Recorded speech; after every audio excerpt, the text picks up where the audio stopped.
నిలయ సరోజ శ్యామ జయ జయ శ్రీరామ శుభకరా రఘుకుల శ్రీరామ జయ ఇందిరారమణ గోవిందో హారి. చక్కగా ఈ ఒక ధనుర్మాసంలో ఈ హరిదాసు గారు ఎందుకు తిరుగుతారయ్యా అంటే, పూర్వకాలంలో బలి చక్రవర్తిని 3 అడుగుల నేల అడిగి వామనావతారంలో పాతాళానికి తొక్కినప్పుడు ఆ ఒక్క బలి చక్రవర్తి ఆ ఒక్క శ్రీ మహావిష్ణువుని ఒక వరం కోరాడు. స్వామి, ఇది ధనుర్మాసం కాబట్టి ఈ ధనుర్మాసం నెల రోజులు కూడా ఈ భూలోకమంతటా నాకు హరినామ సంకీర్తన వినిపించాలి స్వామి అన్నారు. మరి అప్పుడు పుట్టబడిన వారే ఈ ఒక్క హరిదాసు గారు.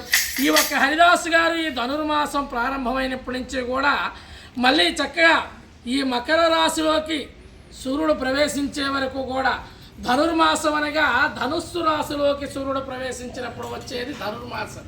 ఈ ధనుర్మాసం ప్రారంభం నుంచి కూడా మళ్ళీ మకర రాశిలోకి సూర్యుడు ప్రవేశించేంత వరకు అనగా మకర సంక్రాంతి వరకు కూడా ఈ భూలోకమంతటా సంచరిస్తూ హరినామ సంకీర్తన చేస్తూ అందరూ కూడా ఆయుర ఆరోగ్యాలు అష్టైశ్వర్యాలు సిరి సంపదలతో ఉండాలి, అన్ని గ్రామాలు కూడా పాడి పంటలతో పసిడి రాసులతో కలకడలాలని కోరుకుంటూ ఆ ఒక హరినామ సంకీర్తన చేస్తూ మరి తిరిగేవారి ఒక హరిదాస్ గారు.